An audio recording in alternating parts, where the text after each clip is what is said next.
Hello students, welcome to study आज हम आपके लिए लेके आए हैं केमिस्ट्री क्लास 12th का चैप्टर नंबर 4 केमिकल काइनेटिक्स का पार्ट फर्स्ट। इसके अंदर हम लोग rate of a chemical reaction के बारे में पढ़ेंगे। तो चलिए देखते हैं कौन कौन सा टॉपिक इंक्लूड होगा इस पार्ट के अंदर।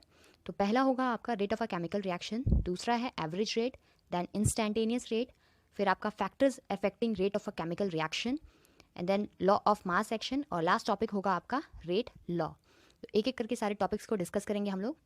तो first of all, chemical kinetics क्या होता है। अब पूरा जो चैप्टर है उसी का नाम है केमिकल काइनेटिक्स। तो केमिकल काइनेटिक्स होता क्या है?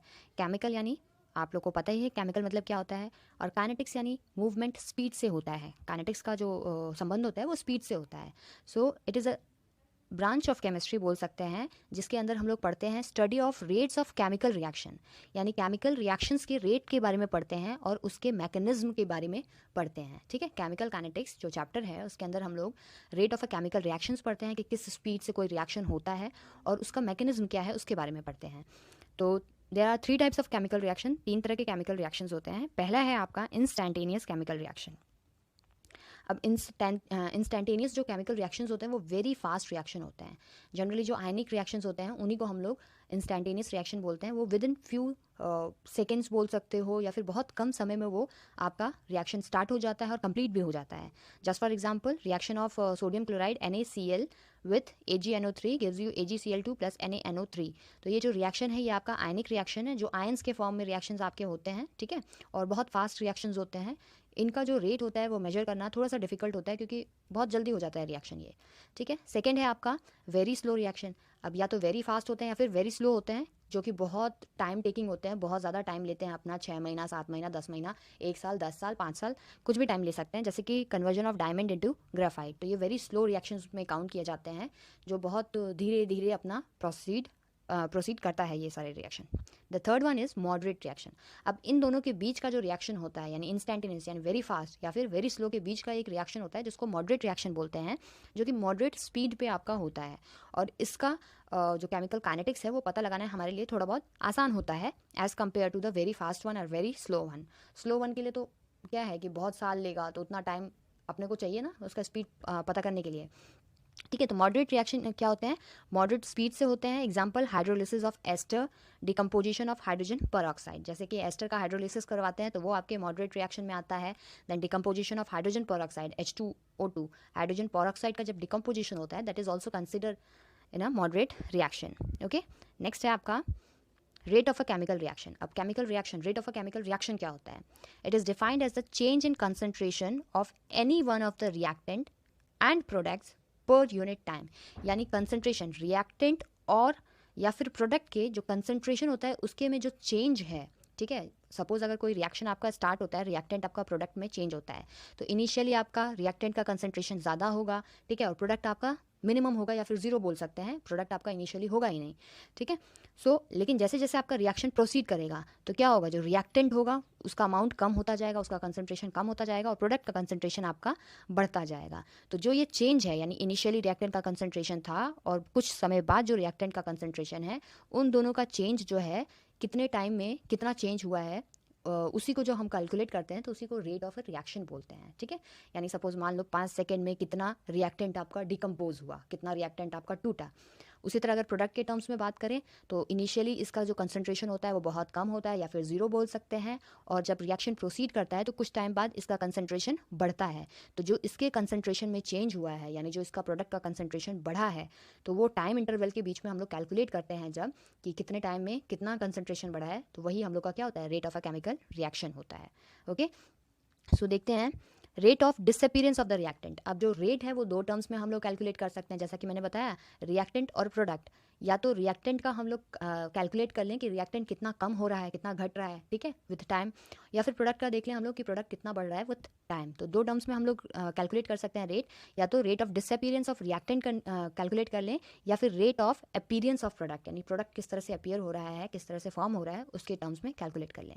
तो जब रिएक्टेंट के टर्म्स में कैलकुलेट करेंगे तो decrease in concentration of the reactant, जैसा कि बताया कि विथ टाइम जो रिएक्टेंट का कंसंट्रेशन होता है वो हमेशा डिक्रीज करता है, और प्रोडक्ट का कंसंट्रेशन क्या होता होता है, इंक्रीज होता है। तो जब रेट हम लोग इन टर्म्स ऑफ रिएक्टेंट निकालते हैं तो decrease in the concentration of the reactant divided by time taken, कितने टाइम में कितना आपका जो कंसंट्रेशन है वो डिक्रीज हुआ है, तो वही आपका रेट बता देगा केमिकल रिएक्शन का। अगर अपीयरेंस ऑफ प्रोडक्ट के फॉर्म में बात करें तो increase in the concentration of the product में कितना इंक्रीज हुआ है डिवाइडेड बाय टाइम टेकन, ये उसका रेट बता देगा। ठीक है, तो ये दो आपके टर्म्स हो गए, या तो डिसअपीयरेंस ऑफ द रिएक्टेंट या फिर अपीयरेंस ऑफ द प्रोडक्ट के टर्म में। नेक्स्ट देखते हैं, जो रेट होता है वो दो टाइप का होता है, एक होता है आपका एवरेज रेट और दूसरा होता है इंस्टेंटेनियस रेट। एवरेज रेट क्या होता है, जब हम किसी टाइम इंटरवल के बीच में पता करें, सपोज अगर कोई केमिकल रिएक्शन हम लोग शुरू कर रहे हैं, ठीक है, रिएक्टेंट आपका कन्वर्ट हो रहा है किस में, प्रोडक्ट में, तो T1 टाइम पे हम लोगों ने देखा कि इसका जो कंसंट्रेशन था वो क्या था, R1 था, ठीक है, और प्रोडक्ट का कंसंट्रेशन आपका P1 था। लेकिन फिर हम लोग T2 टाइम पे, यानी कुछ समय बाद, 5 मिनट, 5 सेकंड, 10 मिनट, 10 सेकंड, कुछ भी समय बाद T2 टाइम पे अगर हम लोग देखते हैं तो इसका कंसंट्रेशन R2 हो जाएगा। R2 क्या है, फाइनल कंसंट्रेशन है, और प्रोडक्ट का कंसंट्रेशन आपका P2 हो जाएगा। यानी T2 टाइम पे अगर देख रहे हैं तो ये 2 और 1 हम लोगों ने इसलिए लगा रखा है।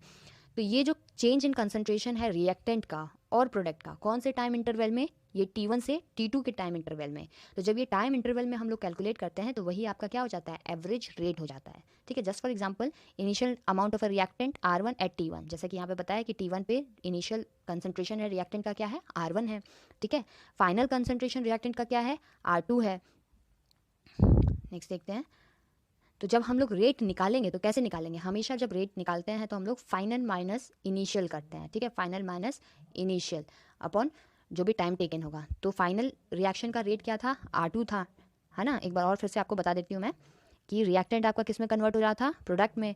T1 पे कितना था, R1 था, T2 पे कितना था, R2 था, प्रोडक्ट P1 था और P2 था T2 पे।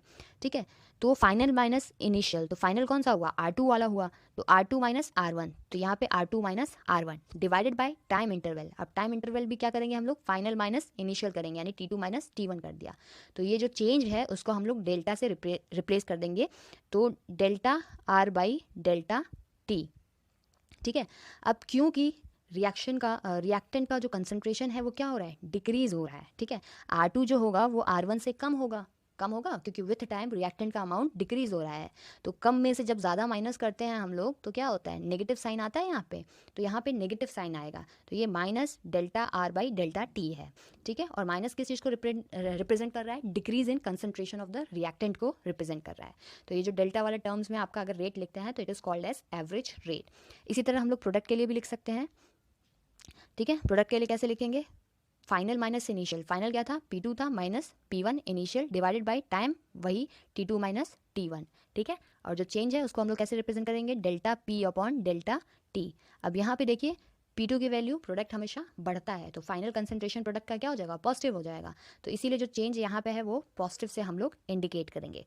तो इस तरह से हम लोग rate of disappearance of reactant and appearance of product के टर्म्स में एवरेज रेट निकाल सकते हैं। अब एक एग्जाम्पल दे रखा है यहाँ पे, PCl5 decomposes into PCl3 plus Cl2। अब इसका अगर रेट लिखना हो आपको तो कैसे लिखेंगे, तो change in concentration of the PCl5, change किस तरह से हम लोग इंडिकेट करते हैं, डेल्टा से, PCl5 का कंसंट्रेशन डिवाइडेड बाय जो टाइम होगा। ठीक है, और ये किसके बराबर होगा आपका, ये नेगेटिव होगा। क्यों नेगेटिव होगा ये, क्योंकि ये डिक्रीज हो रहा है। ठीक है, तो अब एक चीज़ यहाँ पे ध्यान देने वाली है, क्या ध्यान देने वाला चीज़ है कि जिस रफ्तार से आपका रिएक्टेंट कम हो रहा है, ठीक है, जिस रेट से आपका रिएक्टेंट कम हो रहा है उसी रेट से आपका प्रोडक्ट बढ़ रहा है। जिस रेट से रिएक्टेंट कम हो रहा है उसी रेट से प्रोडक्ट आपका बढ़ रहा है। तो हम लोग यहाँ पे जो minus delta R by delta T लिखे थे उसको हम लोग delta P by delta T के बराबर इंडिकेट कर सकते हैं। इन दोनों का जो रेट होगा वो सेम हो सकता है, क्योंकि जिस रेट से रिएक्टेंट कम होगा तो रिएक्टेंट किस में कन्वर्ट हो रहा है, प्रोडक्ट में कन्वर्ट हो रहा है। तो जिस रेट से आपका रिएक्टेंट कम होगा उसी रेट से आपका प्रोडक्ट बढ़ेगा। तो कम और बढ़ना और घटना तो हम लोग को नेगेटिव और पॉजिटिव साइन से पता चल जा रहा है, लेकिन स्पीड जो रेट होगा वो तो दोनों का सेम ही होगा ना। तो यहाँ पे जब हम लोगों ने PCl3 का लिखा है, PCl5 का हम लोग जब रेट लिख रहे हैं तो कैसे लिख रखे हैं, in terms of reactant and product कैसे लिखे हुए हैं, minus delta PCl5 by delta T, ये किसके बराबर होगा, increase in the concentration of PCl3 by delta T. उसी टाइम इंटरवल में ना जितना change in concentration of PCl3 हो रहा है, जितना PCl3 का कंसंट्रेशन बढ़ रहा है, और ये किसके बराबर होगा, सबका रेट आपका बराबर ही होगा, delta C2 by delta T. तो ये रेट हो जाएगा इस पूरे इक्वेशन के लिए, ठीक है। जिस अमाउंट से रिएक्टेंट कम होता है, जिस रेट से रिएक्टेंट कम होता है, उसी रेट से प्रोडक्ट आपका बढ़ रहा होता है। नेक्स्ट देखते हैं इंस्टैंटेनियस रेट क्या होता है। It is the rate of a reaction at a particular moment of time. अभी हम लोगों ने किसी टाइम इंटरवल के बीच में बोला था, T2 माइनस T1 के बीच में बोल रखा था, यानी एक इंटरवल के बारे में बोला था, यानी 2 बजे से 3 बजे तक के बीच के टाइम इंटरवल की बात हम लोगों ने कर रखी थी। लेकिन किसी एक पर्टिकुलर मोमेंट पे अगर हम बात करें कि इस समय जस्ट अभी रेट क्या है, ठीक है, उस पर्टिकुलर इंस्टेंट पे, उस पर्टिकुलर मोमेंट पे जब हम लोग रेट निकालते हैं तो उसको हम लोग क्या कहते हैं, इंस्टैंटेनियस रेट कहते हैं, ठीक है। सपोज एक एग्जाम्पल जैसे यहाँ पे दे रखा है, a plus 2b gives you 2c plus D, ठीक है। तो ये आपका एक हाइपोथेटिकल केमिकल रिएक्शन दे रखा है, अब इसका रेट हमें लिखना है। तो इंस्टैंटेनियस रेट में क्या होता है, एवरेज रेट हम लोगों ने किस तरह से इंडिकेट किया था, आपका delta R minus delta R by delta T, या फिर हम लोगों ने किस तरह से रिप्रेजेंट किया था, delta P by delta T से रिप्रेजेंट किया था, ठीक है।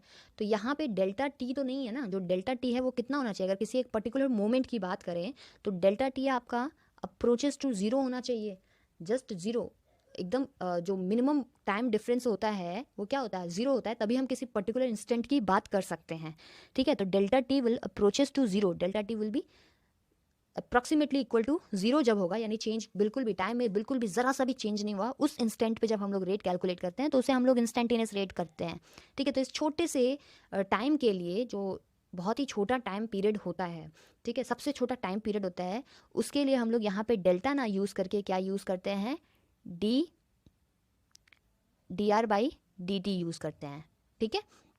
रिएक्टेंट के लिए है तो माइनस कर देंगे, और प्रोडक्ट के लिए है तो हम लोग प्लस से इंडिकेट करेंगे, ठीक है। तो ये dt क्यों इंडिकेट कर रहे हैं हम लोग, क्योंकि जो टाइम इंटरवल है वो बहुत कम है, जहाँ पे जो टाइम इंटरवल है वो अप्रोचेस टू ज़ीरो है, इसीलिए हम लोग dt से रिप्रेजेंट कर रहे हैं।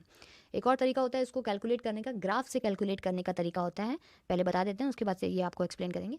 जैसे कि ग्राफ आपका दे रखा है कंसंट्रेशन वर्सेस टाइम का, ठीक है। सपोज यहाँ पे आपका रिएक्टेंट का है, तो रिएक्टेंट इनिशियली आपका हाई था, उसके बाद वो आपका डिक्रीज़ हुआ, ठीक है।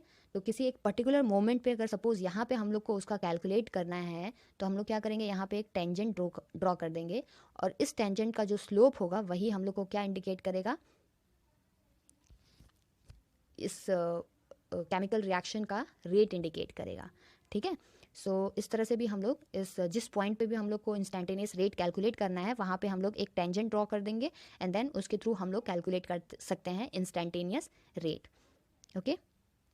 सो यहाँ पे जो एग्जाम्पल दे रखा है, हाइपोथेटिकल एग्जाम्पल जो दिया हुआ है, a plus 2b gives you 2c plus D, उसको देख लेते हैं। तो इसका जब रेट निकालेंगे तो a के लिए जैसे हम लोगों ने पहले बता रखा था, क्योंकि जो ये डिफरेंस है वो बहुत कम है, तो इसीलिए हम लोग minus concentration of the a divided by dt इस तरह से इंडिकेट कर देंगे डिसअपियरेंस ऑफ a के फॉर्म में, यानी a का जो रेट है वो इस तरह से चेंज होगा, ठीक है। अब b वाला टर्म देखते हैं। यहाँ पे क्योंकि 2 मोल है, पर हम लोग जब भी कैलकुलेट करते हैं तो वो 1 मोल के लिए कैलकुलेट करते हैं, तो b का कैसे होगा, d concentration of b by dt, ठीक है।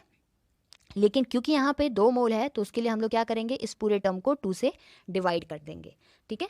सो ये आपका रेट हो जाएगा। अभी नेक्स्ट हम लोग देखेंगे जैसे कि C के लिए, तो C के भी आगे क्या लिखा हुआ है, 2 लिखा हुआ है, उसका भी कितना मोल है, C का भी 2 मोल है, तो उसको हम लोग किसके बराबर दिखा देंगे, minus D concentration of C by D T, ठीक है। और 2 मोल है तो 1/2 कर देंगे, एंड देन आपका D जो है वो कितना है, उसका एक ही मोल है, तो उसमें वहाँ हम लोग को डिवाइड करने की ज़रूरत नहीं पड़ेगी, सॉरी C के लिए आप पॉजिटिव यहाँ पे लगाओगे क्योंकि ये प्रोडक्ट के टर्म्स में है, ठीक है। D के लिए भी आप क्या करोगे, delta T by D T positive रहेगा क्योंकि प्रोडक्ट का कंसंट्रेशन हमेशा इंक्रीज होता है, ठीक है। तो ये रेट का आपका आ गया कि इस तरह से हम लोग रेट कैलकुलेट कर सकते हैं किसी भी केमिकल रिएक्शन के लिए। अब एक और एग्जांपल नीचे में दे रखा है आपका, H2 plus N2 gives you NH3, ठीक है। इसके लिए रेट लिखना है। अब यहाँ पे 3 मोल्स ऑफ H2 दिया है, बट हम लोग कैलकुलेट कितने के लिए करते हैं, 1 मोल के लिए, तो क्या करेंगे, 1/3 माइनस लगेगा क्योंकि रिएक्टेंट साइड में है D किसका, H2 by D T, then minus, अब N2 में एक ही मोल है तो यहाँ पे आपको कुछ भी ऐड करने की ज़रूरत नहीं है, डिवाइड करने की ज़रूरत नहीं है, तो ये आपका H2 का हो जाएगा। एंड देन जब आपका NH3 का आएगा तो उसको कैसे रखेंगे हम लोग, पॉजिटिव रहेगा NH3 का कंसनट्रेशन अपॉन dt, क्योंकि यहाँ पे दो मोल है तो 1 के लिए 1/2 कर देंगे हम लोग। ठीक है, तो इस तरह से हम लोग रेट निकाल सकते हैं किसी भी केमिकल रिएक्शन का। नीचे में एक और एग्जांपल दे रखा है जिसके लिए आप रेट कैलकुलेट कर सकते हैं। ओके फाइन, नेक्स्ट देखते हैं factors affecting rate of a chemical reaction. कौन कौन से फैक्टर्स होते हैं जिसपे जो रेट होता है किसी भी केमिकल रिएक्शन का वो अफेक्ट होता है, कौन कौन से फैक्टर्स से। पहला है concentration of the reacting species. जो रेट होता है डायरेक्टली प्रोपोर्शनल होता है concentration of the reacting species, यानी जितना रिएक्टेंट होगा रेट भी उसका उसी के हिसाब से होगा। डायरेक्टली प्रोपोर्शनल का रिलेशन होता है, अगर रिएक्टेंट ज़्यादा हुआ तो उसका रेट भी ज़्यादा होगा, रेट भी आपका क्या होगा, ज़्यादा होगा अगर रिएक्टेंट ज़्यादा हुआ। दूसरा है temperature, for every 10 degree rise in the temperature rate of the reaction doubles. अगर किसी भी केमिकल रिएक्शन का हम लोग 10 डिग्री से टेम्परेचर बढ़ा देते हैं तो जो रेट होगा वो क्या हो जाएगा, वो डबल हो जाएगा। ठीक है, नेक्स्ट है nature of the reactant and product. कभी कभी जो रिएक्टेंट का नेचर या प्रोडक्ट का जो नेचर होता है वो कुछ अलग होता है, तो उसकी वजह से भी जो रेट होता है वो इफेक्ट करता है। नेक्स्ट है presence of a catalyst accelerates the rate of a reaction. जब भी कैटलिस्ट हम लोग डालते हैं तो कैटलिस्ट का काम क्या होता है, वो रेट ऑफ अ रिएक्शन को एक्सेलरेट कर देता है, यानी बढ़ा देता है उसको। नेक्स्ट है सरफेस एरिया। सरफेस एरिया पे भी आपका रेट डिपेंड करता है, जितना ज़्यादा सरफेस एरिया हुआ रेट ऑफ अ रिएक्शन उतना ही ज़्यादा होगा, प्रोडक्ट उतनी ही आसानी से बढ़ेगा, तो जब प्रोडक्ट बनेगा तो उसका रेट ऑब्वियसली ज़्यादा होगा। लास्ट है रेडिएशन। जो कुछ फोटोकेमिकल रिएक्शंस होते हैं जो H न्यू या फिर लाइट की प्रेजेंस में होते हैं, तो जितना ज़्यादा उसको लाइट मिलेगा, जितना ज़्यादा उसको अल्ट्रावायलेट लाइट मिलेगा उतना ही ज़्यादा वो रिएक्शन, उसका रेट जो होगा वो ज़्यादा होगा। तो photochemical reactions are affected in the presence of ultraviolet light. अगर जो कोई फोटोकेमिकल रिएक्शन है तब उसमें रेट पे इफेक्ट पड़ेगा, अदरवाइज नहीं होगा। ठीक है, नेक्स्ट है law of mass action. Law of mass action क्या है, दो टाइप का है आपका, एक तो है लॉ ऑफ मास एक्शन और दूसरा अभी हम लोग आगे में पढ़ेंगे रेट लॉ। तो दोनों में थोड़ा सा डिफरेंस है, वो हमें पता होना चाहिए। ठीक है, तो law of mass action was given by Goldberg and Waage. Goldberg and Waage ने दिया था हम लोग का लॉ ऑफ मास एक्शन। है क्या ये, at a given temperature the rate of a chemical reaction is directly proportional to the product of molar concentration of the reactant with each term raised to the power equal to its stoichiometric coefficient as represented in a chemical balanced chemical reaction। अगर कोई balance chemical reaction आपका दे रखा है, ठीक है, जैसे suppose हम लोग कोई एक रिएक्शन लिख ही लेते हैं, A+2B लिख लेते हैं, चलो ये आपका कोई प्रोडक्ट दे रहा है। ठीक है, तो गोल्डबर्ग एंड वागे के अकॉर्डिंग किसी एक गिवन टेम्परेचर पे जो रेट होगा इस केमिकल रिएक्शन का वो डायरेक्टली प्रोपोर्शनल होगा किसके, कंसंट्रेशन ऑफ द रिएक्टेंट, यानी A product of the concentration of the reactant और B के कंसंट्रेशन के रिएक्टेंट के। आगे क्या है, molar concentration of the reactant with each term raise to the power equal to its stoichiometric coefficient, यानी जो भी यहाँ पे स्टोइशियोमेट्रिक कोफिशिएंट दे रखा है वो उस रिएक्टेंट के पावर पे लगेगा। अब A के लिए 1 है तो यहाँ पे 1 ही रहेगा। ठीक है, B के लिए 2 है तो इसका पावर जो हो जाएगा वो 2 हो जाएगा। तो यानी स्टोइशियोमेट्रिक कोफिशिएंट जितना भी है, सपोज अगर यहाँ पे 3 होता तो यहाँ पे आपका 3 लग जाएगा। ठीक है, तो जो भी स्टोइशियोमेट्रिक कोफिशिएंट है उसको हम लोग यहाँ पे पावर के फॉर्म में यूज़ करना है, लगाना है। तो ये है आपका लॉ ऑफ मास एक्शन। जैसे कि एग्जाम्पल में दे रखा है आपका,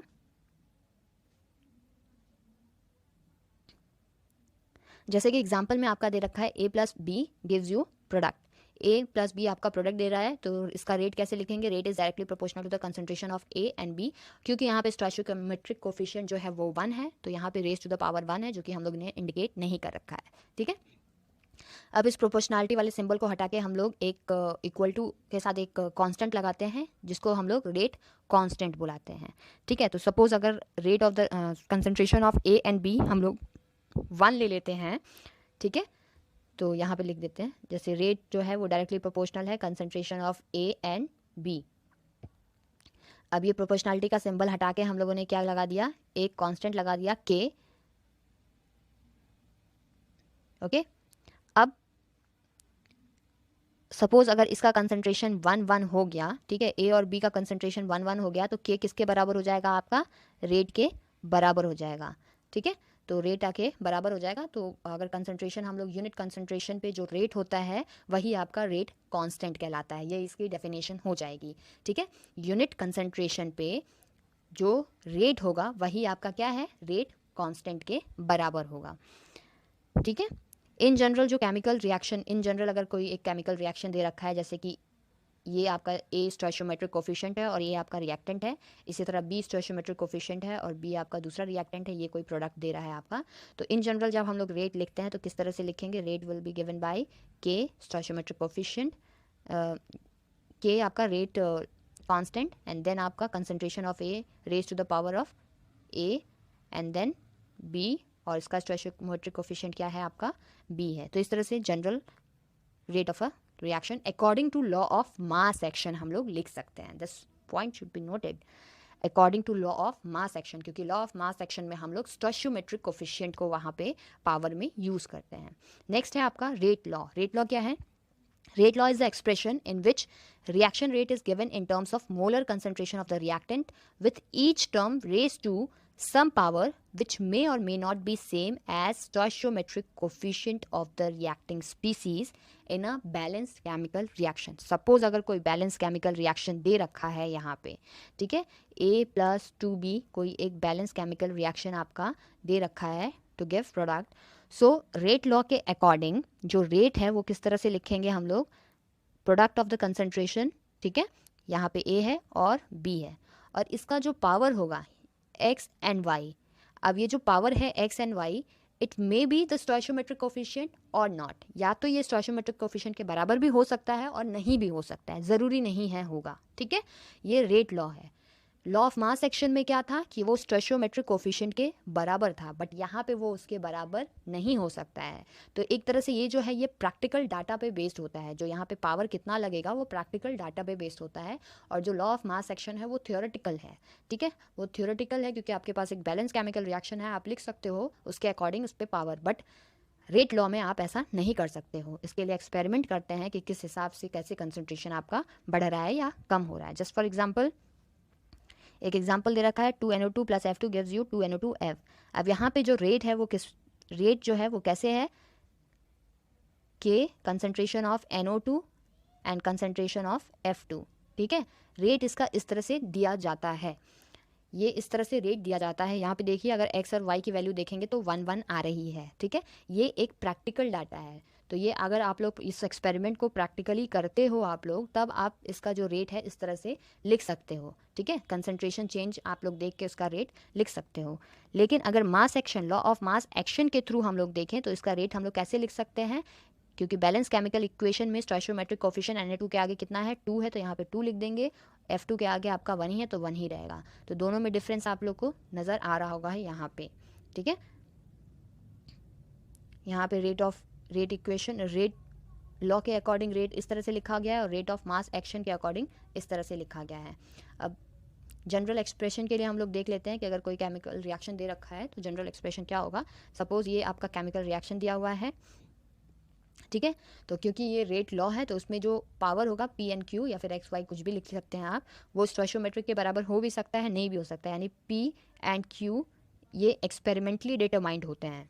ठीक है, जो कि स्टोइचियोमेट्रिक कोफिशिएंट के बराबर हो भी सकता है और नहीं भी हो सकता है। So this one is the rate law. अब दोनों में थोड़ा सा डिफरेंस देख लेते हैं। लॉ ऑफ मास एक्शन और रेट लॉ में बेस्ड ऑन थ्योरेटिकल फैक्ट, जो मास एक्शन है वो थ्योरेटिकल डाटा, थ्योरेटिकल फैक्ट पे बेस्ड है, लेकिन जो रेट लॉ है वो एक्सपेरिमेंटल फैक्ट्स पे बेस्ड होता है। Written for complete balance equation which includes all step, जो रेट ऑफ मास एक्शन है वो हम लोग एक कंप्लीट बैलेंस्ड इक्वेशन के लिए यूज़ करते हैं जिसमें सारे स्टेप्स इंक्लूसिव होते हैं। ठीक है, हम लोगों को थोड़ा बहुत पता है कि जो केमिकल रिएक्शन होते हैं वो स्टेप बाय स्टेप होते हैं, पहले कुछ इंटरमीडिएट का फॉर्म होता है, जैसे कि डायरेक्ट जब हम लोग लिखते हैं तो आपका आर जो है रिएक्टेंट जो है वो प्रोडक्ट में कन्वर्ट हो जाता है, ये हम लोग इक्वेशन लिख दिया। लेकिन जो ये रिएक्शन होता है वो ऐसे होता है कि रिएक्टेंट जो है वो ए में कन्वर्ट हुआ एंड देन ए आपका प्रोडक्ट में कन्वर्ट हुआ। तो जो लॉ ऑफ मास एक्शन में है उसमें ये on the basis of this chemical reaction हम लोग रेट लिखते हैं, और इसमें सारा इंक्लूसिव है, सारी जो अलग अलग स्टेप्स हैं सब इंक्लूड है। जो रेट लॉ होता है रिटन फॉर स्लोएस्ट स्टेप, जो सबसे कम स्लोएस्ट स्टेप है, ठीक है, उस पर हम उसके बेसिस पे हम लोग लिखते हैं। और rate determining step in the mechanism of a reaction, यानी कि कि जो स्लोएस्ट स्टेप होता है उस पर डिपेंड करता है। जैसे कि हम लोगों ने देख रखा होगा, आपका रिले रेस आप लोगों ने देख रखा होगा, ठीक है, जिसमें क्या होता है, एक बंदा यहाँ खड़ा है, दूसरा बंदा यहाँ, तीसरा बंदा यहाँ, ये दौड़ के इसके पास जाता है, ये दौड़ के इसके पास जाता है। इसी तरह इनके एक पोजीशन में ले लेते हैं हम लोग, पी लेते हैं, क्यू एंड आर, ठीक है, इस तरह से जाएंगे। अब जो रेट है स्लो स्टेप, सपोज़ ये जो ए है वो बहुत स्लो जाता है, बहुत धीरे धीरे धीरे, कुछ मान लो 10 सेकेंड में, या फिर कोई बहुत धीरे धीरे जा रहा है बी के पास, अपना जो भी रिले जो हाथ में लेके दौड़ते हैं, ठीक है, स्टिक टाइप का, उसको बी को दे रहा है, एंड देन बी जो है वो फास्ट बहुत तेज़ी से भाग के सी के पास उसको हैंड ओवर कर रहा है। देन उसका जो रेस है इन सब का कंप्लीट हो रहा है। यहाँ पे जो पी है वो फास्ट बहुत तेज़ी से दौड़ रहा है, और क्यू आपका धीरे धीरे धीरे धीरे रेंगता हुआ जा रहा है। तो इनका और इनका जो रेस होगा किस पे डिपेंड करेगा, जो स्लो दौड़ रहा है, ठीक है, उसको हम लोग रेट डिटरमाइनिंग स्टेप बोलते हैं।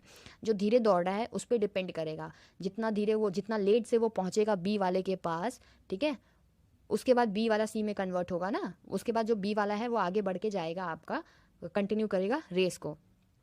तो इस पे डिपेंड कर रहा है कि ए कितना स्लो, मतलब किस स्पीड से जा रहा है। तो जो लॉ ऑफ मास एक्शन है वो आपका ओवरऑल स्टेप पे डिपेंड करता है, लेकिन रेट लॉ जो है वो स्लोएस्ट स्टेप पे डिपेंड करता है, वही आपका रेट डिटरमाइनिंग स्टेप होता है। अगर ए धीरे दौड़ेगा तो जो रेट होगा वो धीरे हो जाएगा, यानी स्पीड, अगर ए सपोज यहाँ पे धीरे भाग रहा है तो इन लोग के जीतने के चांसेस जो होंगे वो थोड़े कम हो जाएंगे, क्योंकि ये टोटली इस पर डिपेंड करेगा, ठीक है। अब वो चीज़ मत कंसिडर करना कि बी जल्दी जल्दी भाग के उसको कवर कर लेगा, भैया यहाँ पे क्यू भी तो भाग रहा है, ठीक है। तो इस पर डिपेंड करेगा ये कि ए कितना स्लो, जितना स्लो ए दौड़ेगा रेट भी उसका उतना ही कम होगा, चांसेस जीतने के उतने ही कम हो जाएंगे। तो जो रेट डिटरमाइनिंग स्टेप होता है वो कौन सा होता है, स्लो स्टेप होता है, और रेट लॉ भी हम लोग हमेशा स्लो स्टेप के लिए ही लिखते हैं। तो that is all from this class, और नेक्स्ट हम लोग जल्द लेके आएंगे। Thank you for watching this video. अगर अच्छा लगे तो please like, share and subscribe to our channel.